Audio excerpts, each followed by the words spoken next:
안소니 드멜로라는 그 수도사가 있는데요. 이분이 그 쓴 책 가운데 개구리의 기도라는 책이 있습니다. 근데 그 책에 이런 우화가 있어요. 어느 날 이제 은행에 한 그 중년 부인이 수표 체크를 가져와서 이제 현찰로 바꿔 가려고 은행원한테 체크를 내면서 그 좀 바꿔달라 그랬더니 그 은행원이 그 부인에게 우리 은행의 그 규칙상 신분증을 좀 보여주십시오 그렇게 했습니다. 그 얘기를 들은 이 부인이 어이가 없어가지고 이제 숨이 넘어갈 지경이 됐어요. 가까스로 이 분을 참고서 그 중년 부인이 그 은행원한테 이렇게 얘기했습니다. 요한아, 나는 네 어머니야. 그렇게 그 얘기를 한 겁니다. 이 우화는 우리가 하나님을 이렇게 대하고 있다는 거예요. 하나님과의 관계가 이렇게 그저 그냥 교리적이고 어떤 규칙이나 지키는 정도로 하나님과 우리와의 관계가 그렇지 않은가를 살펴보라는 그런 우화입니다. 지난주부터 살펴보고 있는 우리 요한복음 17장은 예수님의 기도라 그랬습니다. 대제사장의 기도라고 말씀을 우리가 이름을 붙였는데 이 내용은 예수님께서 영원한 대제사장이 되셔서 우리 모두에게 하나님이 원하시는 사람, 그런 존재가 되기를 간절하게 기도하는 것입니다.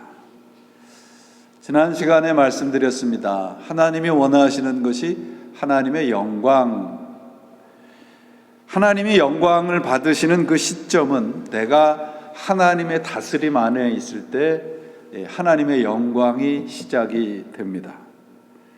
그러니까 하나님의 통치가 이루어지는 곳이 하나님의 영광의 장소라는 말이죠. 신자는요, 나침판의 바늘이 항상 북쪽을 가리키듯이 우리의 삶을 하나님만 가리키는 삶으로 살아가게 만들어져 있습니다.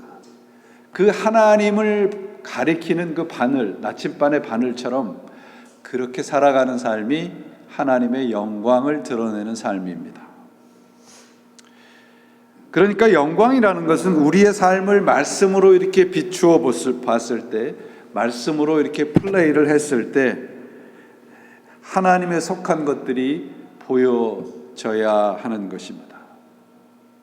여러분, 우리가 예수님을 믿는다 했을 때 예수님을 믿는다는 고백에는 예수님의 곧 하나님에게 속하지 않은 모든 것들은 버리겠다는 거예요. 우리는 예수를 믿는다 하면서도 이 세상에 속하고 내 안에 속한 것들을 그대로 붙잡고 살아가니 하나님의 영광을 누리지 못하고 살아가는 것입니다. 이처럼 영광이란 하나님 안에 있는 그것들, 특별히 그 생명을 갖고 사는 것입니다. 그것을 성경을 영원한 생명이라고 말씀을 합니다. 예수님께서 영원한 생명에 대한 기도를 또 이 말씀 속에서 하고 있습니다. 영생이라는 말은 죽지 않고 영원히 사는 걸까요? 죽은 다음에 부활해서 다시 사는 걸까요?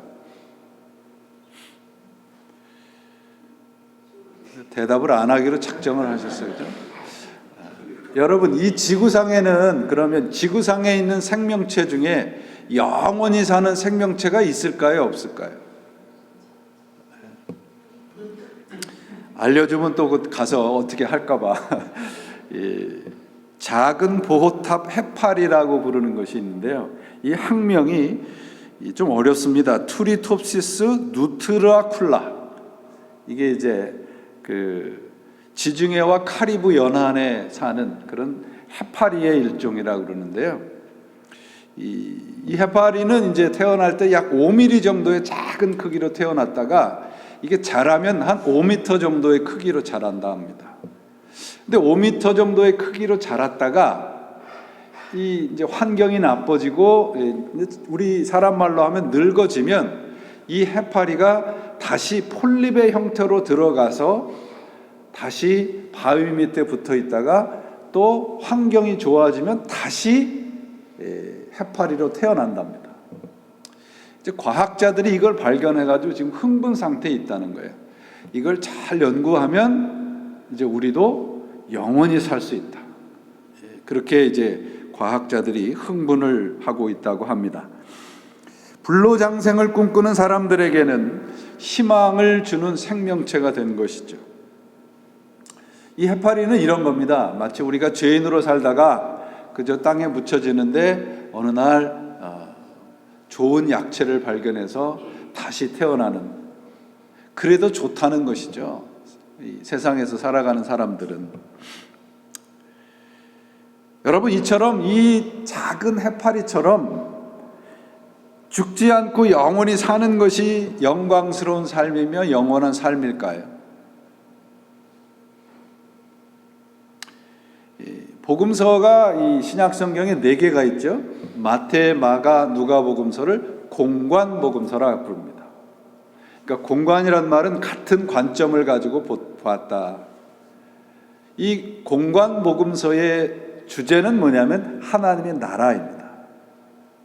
근데 오늘 우리가 계속 살펴보고 있는 요한복음의 주제는 뭐냐? 영생입니다.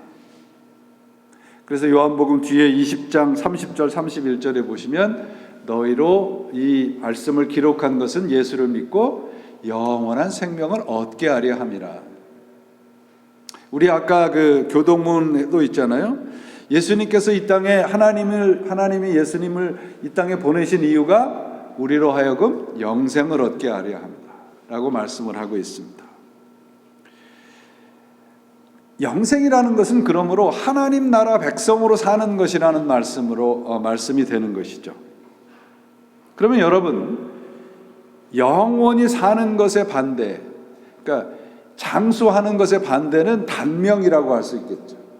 그럼 영생의 반대말은 뭘까요? 영생의 반대말은 그냥 이렇게 아주 짧게 사는 것이 영생의 반대말일까요? 요한복음 3장 16절 우리가 같이 오늘 읽었잖아요. 거기 뭐라고 되어 있습니까? 영생의 반대말은 심판이라고 되어 있어요. 멸망이라고 되어 있어요.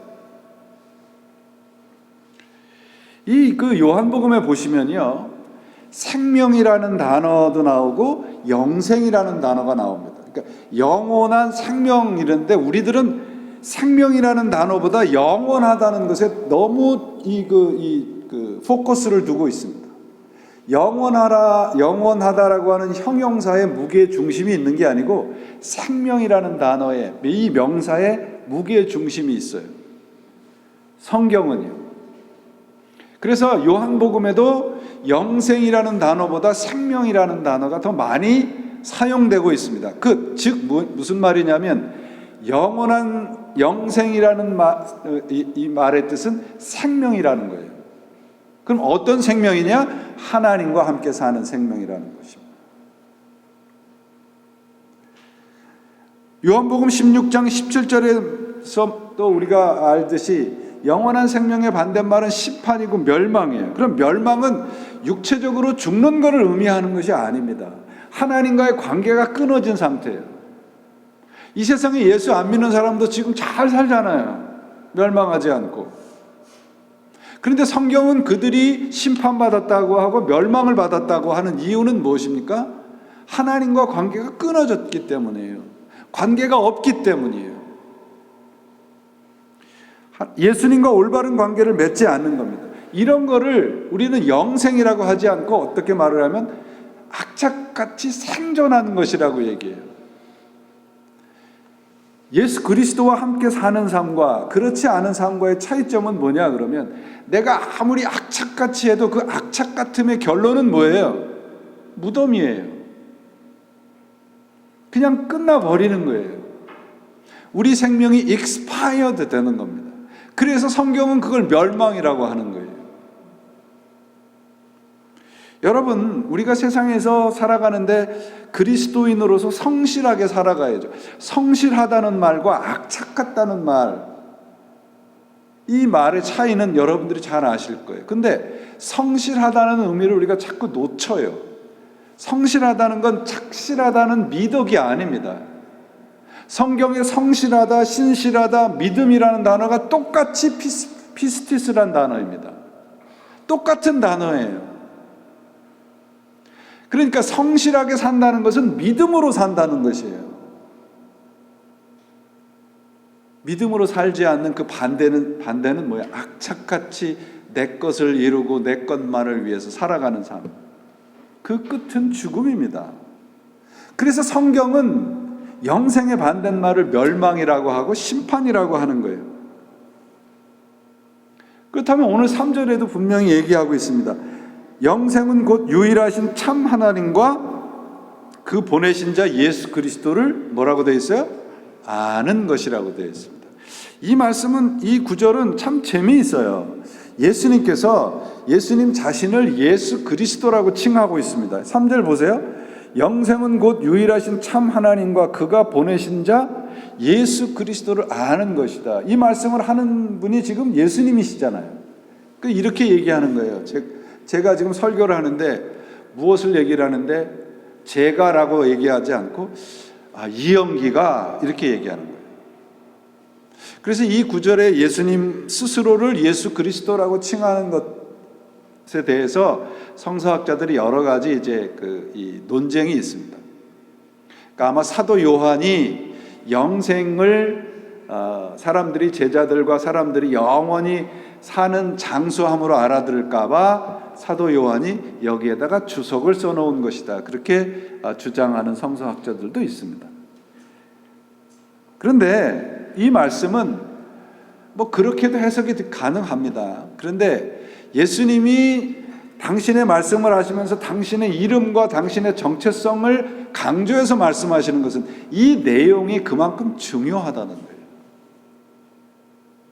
그러니까 많은 사람들이 오늘 그리스도인들도 영생 그러면 죽은 다음에 다시 사는 거라고만 생각하고 영생을 그냥 영원히 죽지 않고 사는 거라고만 생각을 한단 말이죠.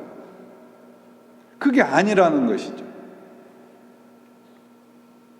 그래서 예수님이 강조하신 겁니다. 그래서 영생이라는 이 말씀이, 오늘 3절 말씀이 우리 믿는 사람들에게 아주 중요한 말씀이에요. 그러니까 요한복음 3장 16절 여러분들 다 아시죠? 못 외우시는 분 한 분도 안 계실 거예요. 근데 요한복음 3장 16절이 그렇게 유명한 것은 왜냐하면 영원한 생명을 얻는 길이 예수 그리스도를 믿는 거라고 하는 것을 가르쳐 주기 때문입니다. 그런데 우리가 한 걸음 더 나가서 오늘 17장 3절을 분명히 알아야 될 것은, 그러면 예수 그리스도를 통해서 얻는 영원한 생명이 뭐냐 하는 거예요. 그게 오늘 17장 3절에서 가리키는 내용이라고요. 뭐예요? 뭐라고 되어 있어요? 예수 그리스도를 아는 거라고 되어 있어요. 영원히 죽지 않고 사는 거라고 되어 있지 않단 말이죠. 영생은 유일하신 하나님과, 그러니까 이런 말이죠. 유일하신 하나님을 알고 또 예수 그리스도를 아는 것입니다. 이렇게 되어 있습니다. 오직 한 분이신 하나님을 우리가 알고 그 보내신 예수 그리스도를 만나서 사귀어 사는 것이다. 이 안다는 단어는 여러분 계속적인 거예요. 계속적인 거. 자, 이렇게 생각을 해보세요. 제가 1 더하기 1은 2라는 걸 알았어요. 그러면 그 안다는 뜻은 이제 더 이상 그 한 번으로 끝나는 거잖아요. 그런데 여기에서 말하는 안다는 단어는 뭐뭐에 대해서 아는 게 아니에요. 우리가 하나님에 대해서 압니다 그랬을 땐 하나님이 어떤 분이신지 알면 그냥 끝나는 거예요. 그런데 여기서 안다는 단어는 하나님을 아는 거예요. 그러니까 사귀는 겁니다. 이 안다는 이 단어의 뜻을 여러 차례 설명을 드렸어요. 부부간에 서로 성관계를 뜻하는 단어입니다. 아주 친밀한 관계를 말하는 거예요. 우리와 하나님과의 관계. 그래서 오늘 17장 3절은 우리 그리스도인들이 정말 외우고 잘 묵상을 해야 되는 단어예요. 우리와 하나님과의 관계가 어떤 것이냐. 하나님은 유일하신 분이라는 걸 아는 거예요. 그 다음에 그분이 보내신 예수님을 그리스도로 알고 사귀는 거예요. 그게 뭐예요? 영원한 생명이에요.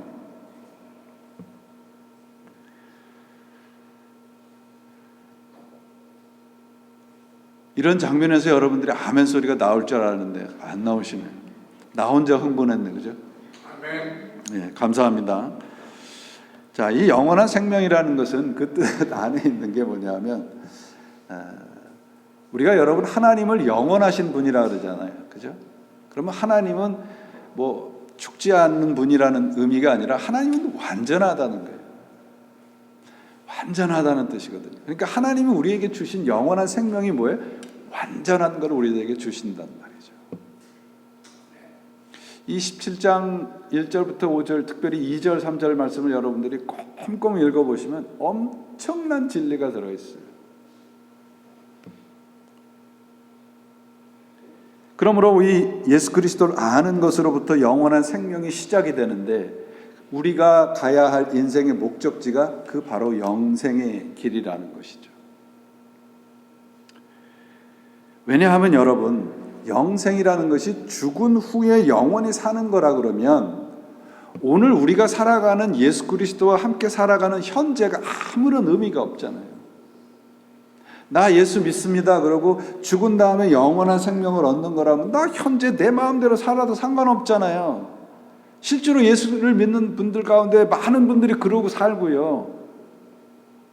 근데 그렇지 않단 말이죠. 영원한 생명이라는 게. 영생을 죽은 후의 일로 이해하게 되면 현재의 내가 예수님과 살아가는 현재의 삶이 아무런 의미가 없게 되는 것입니다. 그래서 다시 한번 오늘 3절 말씀을 보시면 영생이 그냥 영원히 사는 것이 아니라는 거예요. 자, 사도행전 24장에 보시면 이런 말씀이 있어요. 저희가 기다리는 바 하나님께 향한 소망을 나도 가졌으니 곧 의인과 악인의 부활이 있으리라. 자, 부활이 있는데 의인의 부활이 있고 또 악인의 부활이 있다고 되어 있어요. 자, 그러면 악한 사람도 부활하고 의로운 사람도 부활한단 말이에요. 그렇죠? 그럼 영원히 사는 것이 중요한 게 아니라는 것이죠. 내가 악한 자로 사느냐 의로운 자로 사느냐, 어떤 상태로 사느냐가 중요하다는 말씀인 거예요. 시간적으로 이해하시면 안 됩니다. 그래서 영생을 주시겠다는 이 말씀에 하나님의 아주 절대적인 사랑이 들어있어요. 자, 여러분 찬송가 287장에 보시면 후렴이 이렇게 돼요. 우리 주만 믿으면 모두 구원 얻으며, 그 다음에 어떻게 되어 있어요? 영생 복락 면류관 확실히 받겠네. 그러면 영생 복락이라는 뜻이 뭔가요?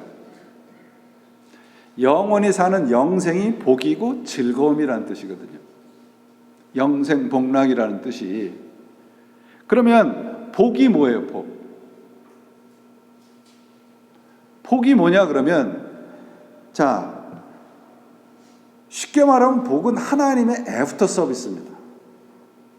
하나님이 우리를 창조해 놓으시고 이제 네 마음대로 살아도 돼, 이게 아니라 하나님이 우리를 창조해 놓으시고 하나님이 하나님의 뜻대로 우리를 살게 하시려고 하나님이 우리를 간섭하시고 보호하시고 동행하신단 말이에요. 여러분들이 귀중한 어떤 전자제품을 하나 샀는데 꼭 따라오는 게 무엇입니까? 애프터 서비스가 따라오잖아요. 우리가 그렇다면 그게 복이에요. 하나님이 우리를 창조하신 그 목적에 따라서 살아가도록 하나님이 늘 우리와 동행하시는 것, 그게 복이란 말이에요. 그러므로 하나님의 그 뜻에 맞게 살아가는 것이 뭐냐? 영원한 생명이라는 거예요. 그런데 중요한 것은 우리가 이 하나님의 뜻대로 영원한 생명을 누리고 살아갈 만한 영적인 실력이 우리 안에 있다 없다? 없단 말이에요. 그래서 예수 그리스도가 오신 거예요. 그래서 그분을 아는 것이 영원한 생명이라는 거예요. 그분을 예수 그리스도를 믿고 함께 살아가는 것이 그래서 영원한 생명이라는 것입니다. 오늘 이 말씀 엄청 무지무지하게 중요한 거예요. 제가 중요하다는 말을 하도 자주 하니까 제가 이제 엄청 무지무지하다는 말 앞에 다 쓰는 거예요.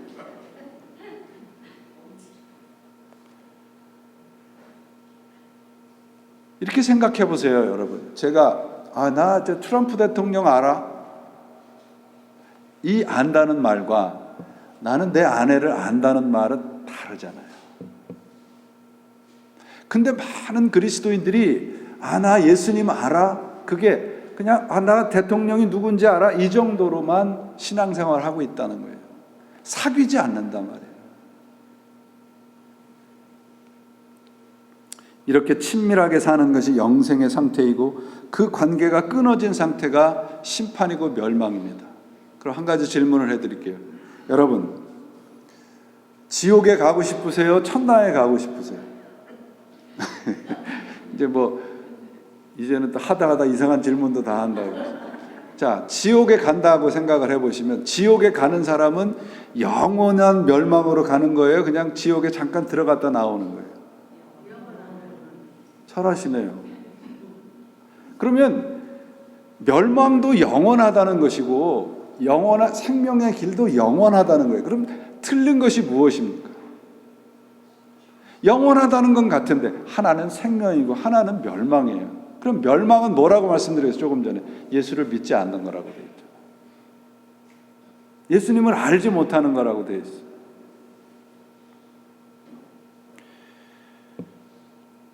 지옥에 가는 사람들도 영원하다고 얘기하는 걸, 그걸 영생이라고 하지 않는 것은 생명이 없기 때문인 거죠. 그러므로 우리의 오늘의 삶의 현장에서 이 영생, 곧 하나님과 우리와의 생명의 관계를 누리고 살아가야 하는 겁니다. 죽은 다음에 이루어지는 이례적인 사건이 영생이 아니에요. 호세아 선지자가 뭐라고 그래요? 우리가 여호와를 알자, 힘써 알자. 하나님을 아는 게 나 하나님 압니다. 이례적인 사건이라면 힘써 알 필요가 뭐가 있어요? 계속해서 알라는 얘기죠. 그게 영원한 생명의 관계라는 것입니다. 이례적으로 끝나는 것이 아니에요. 17장 후반 나중에 21절, 24절 말씀에 가서 보시면은요, 모든 것이 아는 거라고 되어 있어요. 아는 거. 하나님과 우리와의 친밀한 관계가 영원한 생명이냐, 영원한 멸망이냐로 갈라지는 그런 이 구별점이 된다고 요한복음 17장에 나와 있단 말이죠. 여러분, 우리에게 주어진 시간이 그렇게 많지 않아요. 제발 우리가 정말 정신을 차리셔야 됩니다. 내일 우리가 어떻게 될지 어떻게 알아요, 여러분? 그렇잖아요. 내일 어떻게 될지 여러분 아시는 분이 있으세요? 아는 것 같은 거죠. 다른 것에 신경 쓰며 살아갈 시간이 없습니다, 우리에게. 하나님에 대해서 아는 것은 그냥 한순간 끝나는 것이지만 하나님을 알고 사귀는 것은 오늘서부터 계속 진행이 돼야 되는 것입니다. 그게 영원한 생명을 누리고 살아가는 것이에요. 그렇다면 여러분, 하나님으로부터 받은 생명을 영원히 누리고 사는 영원한 생명의 상태가 뭐냐? 그리스도를 아는 상태가 뭐냐? 한마디로 다스림입니다. 하나님의 다스림 안에 사는 거예요. 우리가 예수님을 그리스도로 믿는다고 하실 때 그 믿음이라는 단어 속에는, 고백 속에는 이제부터는 하나님의 다스림 안에서 살겠다는 것이죠. 하나님의 주도권 안에 살아간다는 것입니다. 예수를 믿는다 그러면 God's initiative, 하나님의 주도권 아래 살아가는 거예요. 통치권 아래 살아가는 것입니다. 그래서 우리는 예수님을 그리스도라고도 부르고 뭐라고 또 부릅니까? 주님이라고 부르잖아요. 영생은 여러분 두 가지의 다스림 안에서 살아가는 겁니다. 하나는 하나님의 통치, 하나님의 다스림 안에 살아가는 거예요. 동시에 우리는 세상을 다스리고 살아가는 겁니다. 세상을 다스린다는 것은 여러분 섬기는 것이고 사랑하는 거예요. 하나님의 다스림 안에 산다는 것은 하나님께 순종하는 삶이잖아요. 세상을 다스린다는 것은 세상에 순종하는 것이 아니라 세상을 예배의 대상이 아니라 세상을 섬기고 세상을 사랑하는 것으로 살아가는 겁니다. 하나님을 사랑하고 이웃을 사랑하는 삶이 결국은 영원한 생명의 삶인 거예요. 여러분 창세기 1장 26절부터 30절에 보시면 하나님이 우리 사람을 만드셔 놓고 뭐라고 말씀하시는가 하면 1장 28절에 하나님이 그들에게 복을 주시고 그들에게 이르시되 생육하고 번성하여 땅에 충만하라. 땅을 정복하라. 바다의 고기와 공중의 새와 땅에 움직이는 모든 생물을 다스리라. 정복하고 다스리라는 것은 여러분 그것을 가서 뺏어서 내 것으로 만들으라는 뜻이 아니라 우리의 이 세상의 모든 땅과 하늘 아래에 있는 모든 피조물은 예배의 대상이 아니라는 거예요. 그래서 다스리라는 것입니다.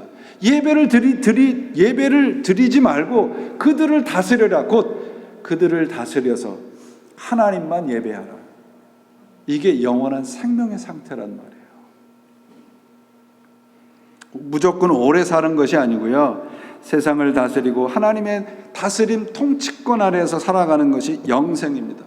사도 바울도 로마서 5장 17절에 예수 그리스도를 통하여 생명 안에서 왕노릇하게 하리라.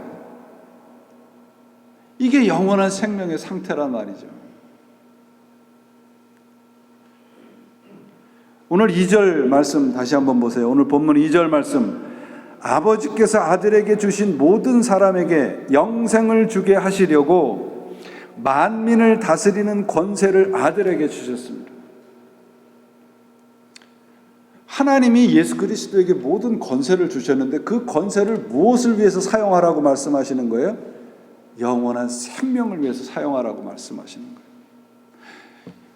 예수님에게 우리가 기도하잖아요. 능력 주십시오. 권세 주십시오. 무엇을 위해서요? 하나님과 함께 살아가는 영원한 생명을 위한 거라고요. 세상에서 잘 먹고 잘 사는 게 아니고요. 예수님의 권세, 세상을 정복한 권세, 능력을 우리의 영원한 생명을 위해 사용하신 분이 우리 하나님이십니다. 우리는 그 하나님을 믿는 거예요. 근데 우리가 정말 이 엄청난 이 구원의 축복을 잘 모르니까 자꾸 다른 것에다가 하나님 예수 그리스도의 능력과 권세를 사용하는 것이 문제죠. 여러분, 하나님의 다스림을 받으며 세상을 섬기고 사랑하며 사는 것이 영생의 삶입니다. 우리는 이러한 영생복락, 영원한 생명의 복을 받은 존재들이고요. 그 복을 오늘도 하나님께서 쉼없이 우리들에게 부어주시고 있어요. 문제는 뭐냐 하면요, 하나님은 그렇게 부어주시는데 우리가 누리지 못한다는 거죠. 여러분에게 이 영원한 생명을 이 땅에서 누리고 지금도 하나님의 나라에서 그 생명을 누리고 살아갈 것을 믿는 그 한 분을 소개하려고 합니다. 이분은 경기도 김포에서 태어났는데 태어날 때 그 일대 땅이 전부 이분의 부친의 땅이었습니다. 큰 분홍의 아들로 태어났고 일제시대에는 메이지 대학에서 공부를 했고요. 세계적인 신학자인 우찌무라 간조와 가가와 도요히토의 밑에서 공부를 했습니다. 일본을 유학하다가 유학 시에 군사훈련을 거부해서 만주로 쫓겨가서 거기에서 광복군으로 활동을 합니다. 광복군 섭외부장을 하고 그리스도교 교회에서 목사로 안수를 받습니다. 해방이 돼서 돌아와서 이분은 돌아가시기 때까지 일생을 전도에 자신의 삶을 헌신합니다. 그러다가 2001년 지하철에서 전도하다가 앉은 채로 하나님의 부르심을 받습니다. 지금 이분의 묘는 대전 국립묘지의 애국지사묘에 안장되어 있습니다. 이분이 목사였다는 사실도, 독립운동을 했던 애국지사였다는 사실도, 현재 국립묘지에 안장되었다는 사실 아는 사람 별로 없습니다. 우리 기독교인들조차 잘 모르고 별로 관심을 두지 않습니다. 유명한 교회의 목사의 이름들은 알면서 이분을 아는 그리스도인들은 참 적습니다. 이분은 맨발의 성자라 불리는 최춘선 목사님입니다. 최춘선 할아버지라는 표현이 더 가깝죠. 2001년도에 이분의 그 삶을 동영상으로 만들어서 세상에 알리게 됐습니다. 지금도 유튜브에 가면 여러분들 보실 수 있어요. 엉뚱한 거 유튜브에서 찾아보시지 마시고 이런 거 보면 좋아요. 2001년에 돌아가셨다는 소식을 들은 후에 갑자기 이분에 대한 소식이 궁금해졌습니다. 이분의 가족들에 대한 소식이 궁금해서 여러 곳에서 이분을 서치를 하다가 이분의 아들인 최바울 목사님의 인터뷰한 글을 찾아보게 됐습니다. 지금부터 여러분들에게 말씀드리려고 하는 것은 이 최바울 목사님의 그 인터뷰 내용입니다.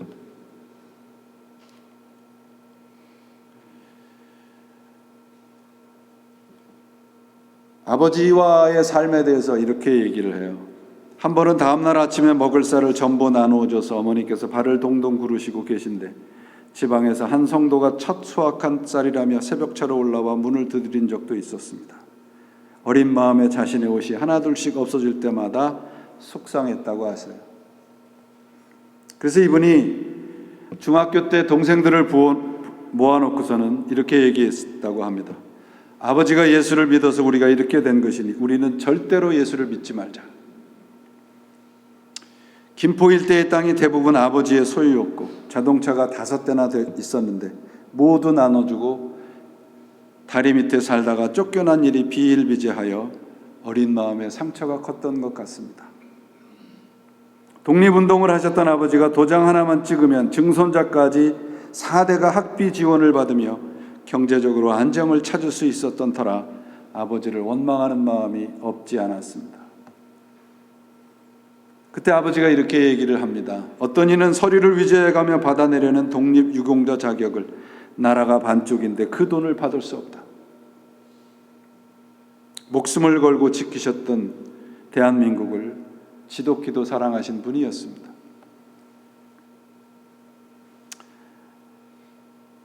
그분이 이 가정의 삶을 이렇게 얘기를 해요. 이 아들인 최바울 목사님. 우리에게 일어난 일들 가운데 하나님을 빼고는 말할 수 있는 것이 하나도 없습니다.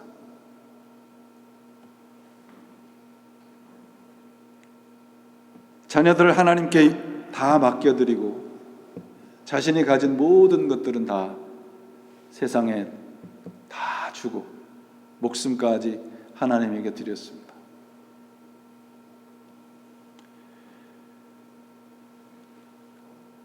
버스 기사에게 떠밀려 골반뼈가 부서져서 처음으로 자식들에게 고통의 눈물을 보이시면서도 전도를 멈추지 않았고 두꺼운 발바닥에 유리 조각이 박혀 피가 흘러도 예수쟁이라는 어떠한 핍박도 아버지에게는 아무런 염려가 되지 않았습니다. 최바울 목사님이 이렇게 얘기합니다. 두꺼운 발바닥에 박힌 유리를 핀셋으로 수도 없이 빼드렸음에도 불구하고 세상 누구도 알아주지 않았던 아버지를 아들인 저도 몰라드린 분이 너무 많았습니다. 부끄러운 아들이 되지 않으려고 노력하는데 쉽지가 않네요. 이 최춘선 할아버지는 평생을 맨발로 전도를 하셨습니다. 이 목사님은 평생 한 번 신발을 신으셨는데 그게 아들인 최바울 목사님의 결혼식 때였다 합니다.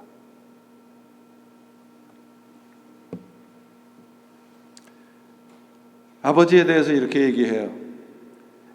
아버지가 아버지가 보여준 신앙은 가르치는 것이 아니라 보여주는 것이라는 것을 몸소 실천한 분이십니다.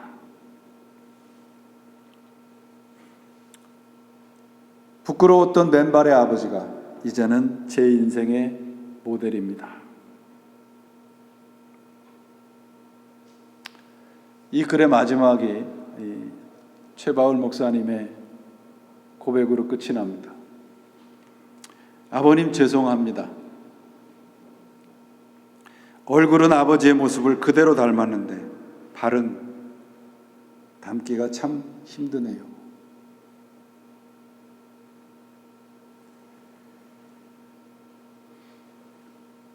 평생을 하나님의 다스림 안에 살았던 자신의 아버지에 대한 고백입니다.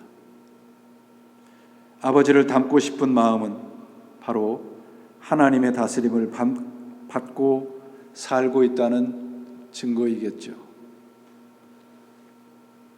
사랑하는 여러분,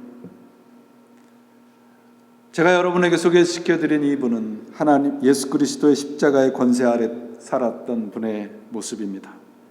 하나님의 다스림 안에 살면서 세상을 섬기며 세상을 다스리며 살았던 삶, 저는 이것이 예수를 아는 삶이고 영원한 삶이라고 믿습니다. 우리는 이렇게 정당화할 수 있습니다. 아, 그런 분이 뭐 그렇게 쉬운가? 예외적인 분 아닌가?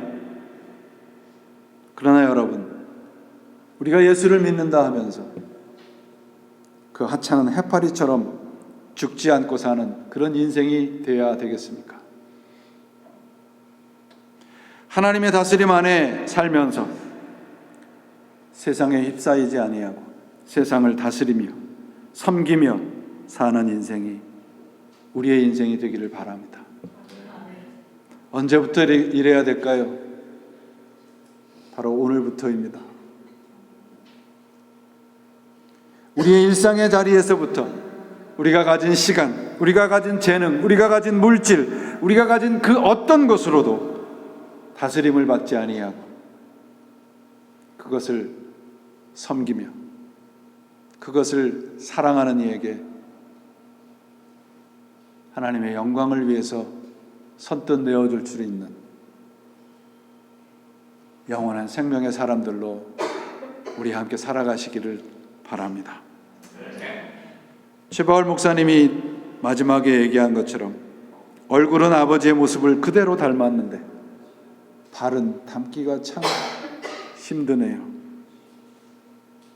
이 글을 보면서 저는 이렇게 생각이 들었습니다. 이런 믿음이라면 주님의 피 묻은 손과 발을 닮아가는 삶을 살 수 있겠다. 우리의 겉모습은 예수 그리스도의 모습으로 닮아 있는데 우리들의 손과 발은, 우리들의 가슴은 그분을 닮아가고 있나요? 우리 모두 우리가 가진 것의 다스림에서 자유로우시기 바랍니다.